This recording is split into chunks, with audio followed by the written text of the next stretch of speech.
আগের পর্বে আপনারা দেখেছেন রানী পদ্মাবতী ছোট্ট রুদ্রাণীকে নিয়ে তার মায়ের বাড়ির উদ্দেশ্যে জঙ্গলের পথ দিয়ে যাচ্ছিলেন। সেই সময় হঠাৎ রাক্ষসীরা তাদের সামনে এসে উপস্থিত হয়। তারা মায়াবী ধোঁয়া ছড়িয়ে রানী পদ্মাবতীকে অজ্ঞান করে দেয়। এরপর রাক্ষস অজ্ঞান পদ্মাবতীকে পাহাড় থেকে ফেলে দিতে নিয়ে যায়। অন্যদিকে পদ্মাবতীর রূপ ধারণ করে পিশাচিনী, আর রাক্ষসী পরালিকা ছোট্ট রুদ্রাণীর রূপ নেয়। তারপর তারা সূর্যকর রাজপ্রাসাদের দিকে রওনা দেয়। এদিকে রুদ্রাণী একা জঙ্গলের মাঝে পড়ে থাকে।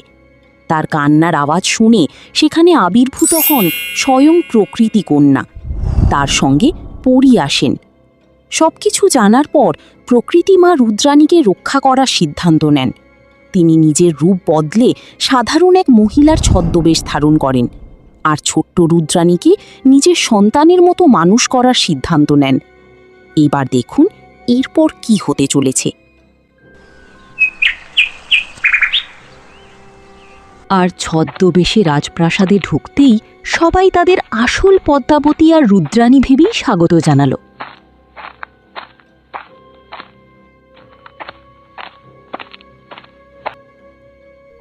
মহারাজ দেববর্মা তাদের দেখে অবাক হয়ে বললেন, রানী, সব ঠিক আছে তো? তুমি হঠাৎ ফিরে এলে কেন? আমার তো তোমাকে আনতে যাওয়ার কথা ছিল। তুমি একাই ফিরে এলে কিভাবে? আর এত তাড়াতাড়ি এলে কেন? তুমি কি তোমার মায়ের কাছে যাওনি? আসলে মহারাজ দেববর্মার সামনে দাঁড়িয়েছিল রাক্ষসী আর পিশাচিনী, কিন্তু তাদের ছদ্মবেশ এত নিখুঁত ছিল যে রাজা কিছুই বুঝতে পারলেন না। পিশাচিনী পদ্মাবতীর মতো গলায় বলল, মহারাজ, পথে হঠাৎ রুদ্রাণী খুব কাঁদতে শুরু করে, আর আমারও শরীরটা দুর্বল লাগছিল। তাই ভাবলাম পরে একদিন যাব মায়ের কাছে, তাই ফিরে এলাম। রুদ্রাণী? মা কাঁদছিল কেন? ওর কি শরীর খারাপ করছিল? এখন ঠিক আছে তো? আর রানী, তোমার শরীর এখন কেমন আছে? তাহলে কি আমি এখনই রাজবৈদ্যকে ডেকে পাঠাই? মহারাজ, এত উতলা হবেন না। এখন আমি পুরোপুরি ঠিক আছি, আর আমাদের রুদ্রাণী মাও ভালো আছে। আসলে মায়ের বাড়ি যেতে হলে ঘন জঙ্গলের পথ পেরোতে হয়। চারদিকে এত নিস্তব্ধতা ছিল যে রুদ্রাণী ভয় পেয়ে কাঁদতে শুরু করেছিল। ভয়ের কিছু নেই মহারাজ, আপনি অযথা চিন্তা করবেন না। ঠিক আছে রানী, তাহলে আর রাজবৈদ্যকে ডাকার দরকার নেই। তুমি এখন ঘরে গিয়ে বিশ্রাম নাও। অনেকটা পথ যাওয়া আসা করেছ, নিশ্চয়ই খুব ক্লান্ত হয়ে পড়েছ। এরকমভাবেই রাক্ষসী মহারাজের সঙ্গে ছলনা করে সেখান থেকে চলে গেল। তারপর তারা পদ্মাবতীর কক্ষে ঢুকে দরজা বন্ধ করতেই চারদিকে কালো ধোঁয়া ছড়িয়ে পড়ল। মুহূর্তের মধ্যেই পদ্মাবতী আর রুদ্রাণীর রূপ মিলিয়ে গিয়ে তারা নিজেদের আসল ভয়ঙ্কর রূপে ফিরে এলো। দেববর্মাকে কেমন সহজেই বোকা বানিয়ে রাজপ্রাসাদের ভিতরে ঢুকে পড়লাম। কেউ কিছু টেরই পেল না। এখন থেকে আমি শুধু পাতাল লোকের রানী নই, এই সূর্যগড় রাজ্যেরও রানী হব। আর কিছুদিন পর পুরো সূর্যগড় আমার হয়ে যাবে। এক এক করে সব মানুষকে শেষ করে দেব। তারপর এই রাজ্যে শুধু রাক্ষসদেরই বাস হবে। রাক্ষসী রানী করালিকা, আজ সত্যি খুশির দিন। এতদিন যে সূর্যগড় রাজ্যের কাছে আমরা বারবার হেরে গেছি, আজ সেই রাজ্য আমাদের হাতের মুঠোয় চলে এসেছে। আর কিছুদিন পর মানুষ আমাদের নাম শুনলেই কাঁপবে, কারণ তখন পুরো রাজ্যে শুধু রাক্ষসদের রাজত্ব চলবে। হ্যাঁ পিশাচিনী, এই মনীষীর ছাগুলো ভেবেছিল তাদের রুদ্রাণী একদিন তাদের রক্ষা করবে। কিন্তু তারা তো জানেই না তাদের সেই রুদ্রাণীর কি অবস্থা করেছি আমরা। রানী, ভাবতেই আমার কত আনন্দ হচ্ছে। এই মুহূর্তে হয়তো জঙ্গলের বাঘ শিয়াল ওই ছোট্ট রুদ্রাণীকে ঘিরে ফেলেছে। ইস, যদি নিজের চোখে সেই দৃশ্যটা দেখতে পেতাম, তাহলে সত্যিই আমার মনটা শান্ত হয়ে যেত। পিশাচিনী, তোমার এই ইচ্ছা আমি অবশ্যই পূরণ করব।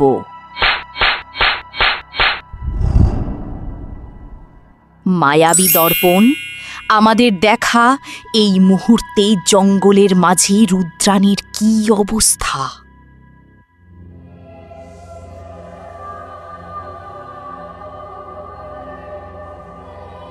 কি হলো? এতক্ষণ লাগছে কেন? আমি তো কি রুদ্রাণীকে দেখাতে বলেছি, কিন্তু এখানে তো কিছুই দেখা যাচ্ছে না। আমাকে ক্ষমা করুন রাক্ষস রানী, আমি আমার সমস্ত জাদু শক্তি ব্যবহার করছি, কিন্তু রুদ্রাণীকে দেখতে পাচ্ছি না। আমার মনে হয় রুদ্রাণীকে জঙ্গলের বাঘ শিয়াল খেয়ে ফেলেছে, সেই কারণেই হয়তো মায়াবী দর্পণে ওকে দেখা যাচ্ছে না। পিশাচিনী, তুমি ঠিকই বলেছ। রুদ্রাণী মনে হয় এখন বনের হিংস্র জন্তুর পেটেই আছে।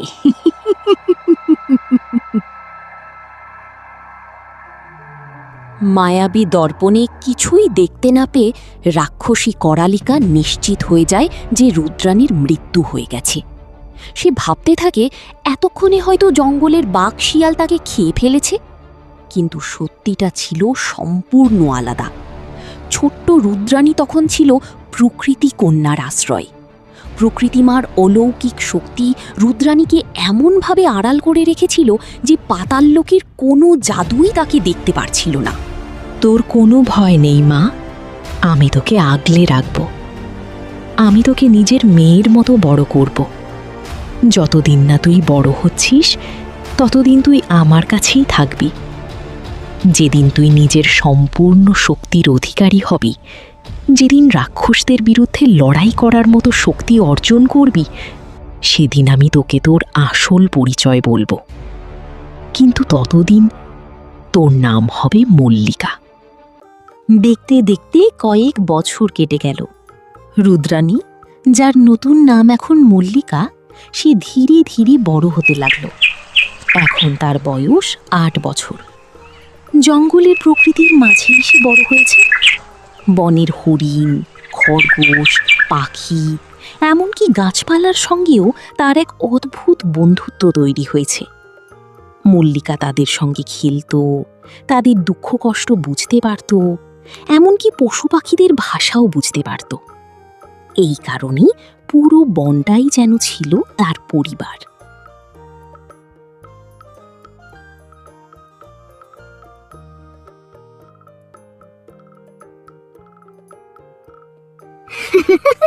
আমাকে ধরতে পারে না, আমাকে ধরতে পারে না। এসো এসো, আমাকে ধরবে, এসো। আরে মল্লিকা, একটু আস্তে দৌড়া না, তোকে ধরতে গিয়ে তো আমি একদম ক্লান্ত হয়ে পড়েছি। ঠিক আছে বাবা, আর দৌড়তে হবে না, তোমরা তো একদম ক্লান্ত হয়ে গেছো। চলো আম গাছ দাদার কাছ থেকে 2টো মিষ্টি আম নিয়ে খাই।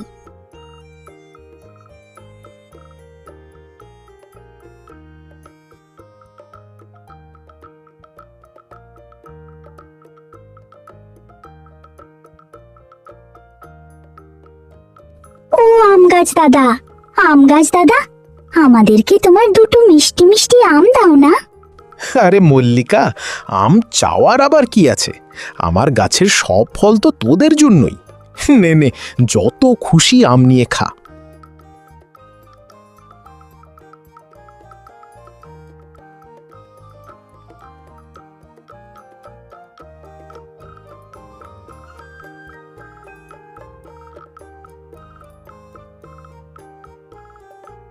উফ, কি দারুণ মিষ্টি আম। আম গাছ দাদা, তোমার আমগুলো সত্যিই সবচেয়ে ভালো।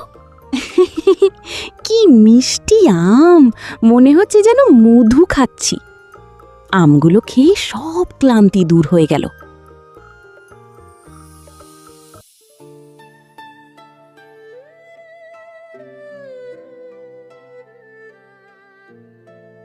আচ্ছা, তুই এখানে বসে বসে আম খাচ্ছিস, আর আমি তোকে কোথায় কোথায় খুঁজে বেড়াচ্ছি জানিস? সারাদিন তো খেলাধুলা হলো, এবার বাড়ি ফিরতে হবে না? দেখ, সন্ধে হয়ে আসছে। হ্যাঁ মা, আমি তো এখনই বাড়ি যাচ্ছিলাম। এই তো আম গাছ দাদার কাছ থেকে 2টো আম খাচ্ছিলাম। চলো মা, আর দেরি করব না, তোদের সঙ্গে আবার গান খেলবো, আর আম গাছ দাদার কাছ থেকে আবার মিষ্টি আমও খাবো। এখন আমি যাই, কেমন? আচ্ছা আচ্ছা, এবার চল মা, কাল আবার সবাইয়ের সঙ্গে খেলতে আসবি। মল্লিকা তারপর প্রকৃতিমার সঙ্গে বাড়ি ফিরে গেল।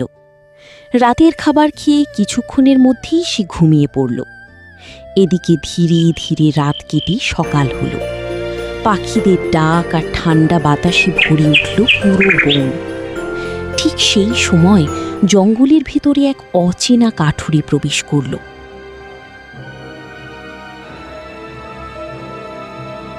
বাহ, কি বিশাল আম গাছ! এত আম ধরেছে যে বাজারে বিক্রি করলে ভালোই টাকা পাওয়া যাবে। আর এই মোটা গাছের কাঠও অনেক দামে বিক্রি হবে। আজ তো আমার ভাগ্য খুলে গেছে। এই কাঠুরে এসব কি বলছে? সে আমাকে কেটে ফেলবে। এখন আমি কি করব? এখন শুধু মল্লিকাই আমাকে বাঁচাতে পারবে। মল্লিকা, আমাকে বাঁচা! ও আমাকে কেটে ফেলছে। ছেড়ে দাও, ছেড়ে দাও আমাকে। কি ডাকছে আমাকে? এটা তো আম গাছ দাদার গলার মতো শোনাচ্ছে। নিশ্চয়ই কোনো বিপদে পড়েছে, তাই তো আমাকে এত জোরে ডাকছে। না, আমাকে এখনই যেতে হবে, গিয়ে দেখতে হবে কি হয়েছে।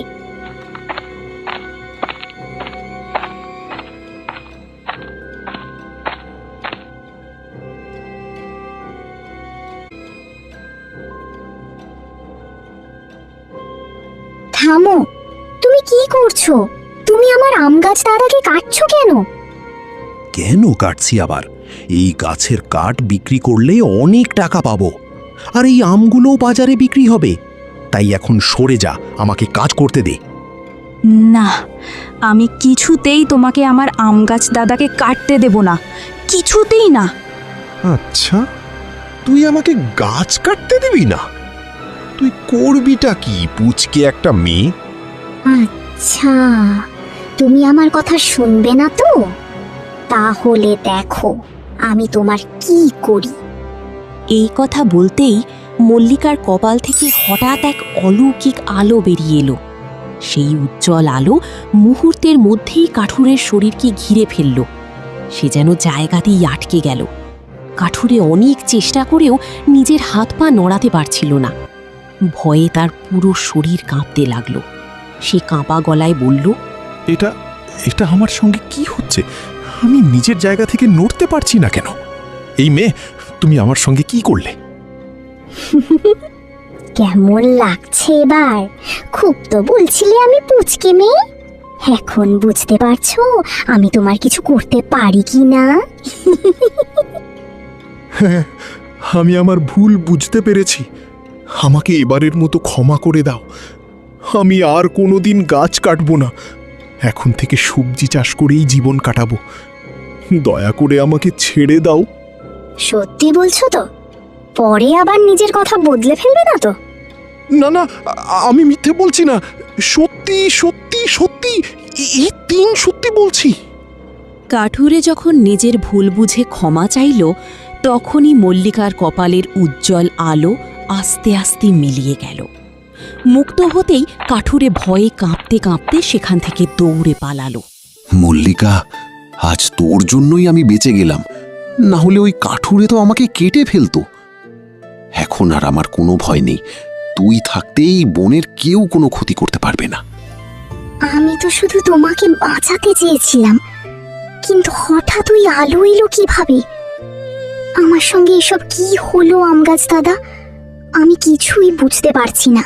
এসব ভাবতে ভাবতেই ধীরে ধীরে বাড়ির দিকে ফিরে গেল। তার ছোট্ট মনে তখন শুধু একটাই প্রশ্ন ঘুরছিল, ওই অলৌকিক আলোটা আসলে কি ছিল? বাপরে, আজ সূর্যটা কোন দিকে উঠেছে বলতো?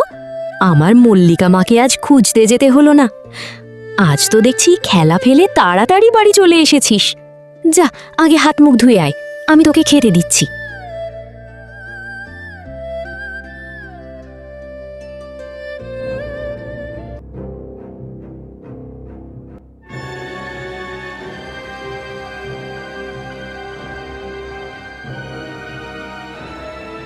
এই তোর কি হয়েছে বলতো? সারাক্ষণ কি যেন ভাবছিস, খেতে বসেও ঠিকমতো কিছু খেলি না। আমাকে বল মা, কি হয়েছে? মল্লিকা আর কিছু লুকালো না। সে ধীরে ধীরে জঙ্গলের পুরো ঘটনাটা প্রকৃতিমাকে বলল। কিভাবে কাঠুরে আম গাছ কাটতে এসেছিল, কিভাবে তার কপাল থেকে আলো বেরিয়ে কাঠুরিকে থামিয়ে দিয়েছিল।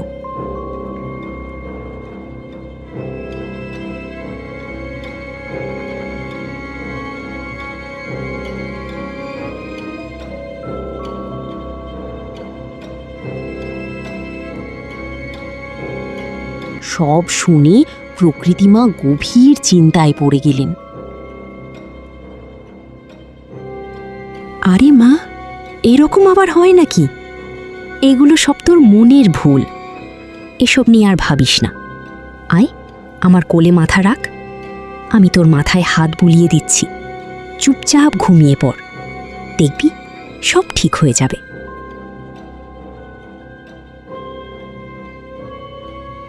মল্লিকা ঘুমিয়ে পড়ার পর প্রকৃতিকন্যা ঘর থেকে আস্তে আস্তে বেরিয়ে যায়। বাইরে এসে তিনি তার নিজের রূপে আসে আর পরীকে ওখানে ডাকেন। প্রকৃতি কন্যা, তোমাকে খুব চিন্তিত দেখাচ্ছে। কি হয়েছে? আজ রুদ্রাণীর শক্তি প্রথমবার জেগে উঠেছে। এক কাঠুরে আম গাছ কাটতে গিয়েছিল, তখন রুদ্রাণীর কপাল থেকে অলৌকিক আলো বেরিয়ে তাকে থামিয়ে দেয়। রুদ্রাণী এখনো জানে না সে কে, কিন্তু ধীরে ধীরে তার শক্তি জেগে উঠছে। প্রকৃতি কন্যা, এটা তো হওয়ারই ছিল। রুদ্রাণী কোনো সাধারণ মেয়ে নয়, তার জন্ম হয়েছে এক মহান উদ্দেশ্য পূরণের জন্য। একদিন সেই রুদ্রাণী অন্ধকার শক্তির বিনাশ করবে। সেটা তো আমি জানি, কিন্তু আমার ভয়টা অন্য জায়গায়। রুদ্রাণীর শক্তি যদি এভাবেই সবার সামনে প্রকাশ পেতে থাকে, তাহলে কোনো না কোনোভাবে সেই খবর রাক্ষসদের কানেও পৌঁছে যাবে। আর যদি করালিকা জানতে পারে রুদ্রাণী এখনো বেঁচে আছে, তাহলে ওর বিপদ আরও বেড়ে যাবে। কথাটা তুমি ঠিকই বলেছ প্রকৃতি কন্যা। রাক্ষসী রানী করালিকার কানে যদি রুদ্রাণীর খবর পৌঁছে যায়, তাহলে ওর বিপদ আরও বেড়ে যাবে। সেই জন্য এখন থেকে আমাদের আরও সতর্ক থাকতে হবে। সব সময় রুদ্রাণীর ওপর নজর রাখতে হবে, কোনোভাবেই যেন ওর শক্তির কথা বাইরের কেউ জানতে না পারে। বন্ধুরা, আজকের পর্ব এখানেই শেষ। ভিডিওটা ভালো লাগলে একটা হাইপ করে দিও আর কমেন্ট করে জানাও তোমাদের মতামত। খুব তাড়াতাড়ি আসছে পরের পর্ব, রুদ্রাণীর অলৌকিক শক্তি সঞ্চয়।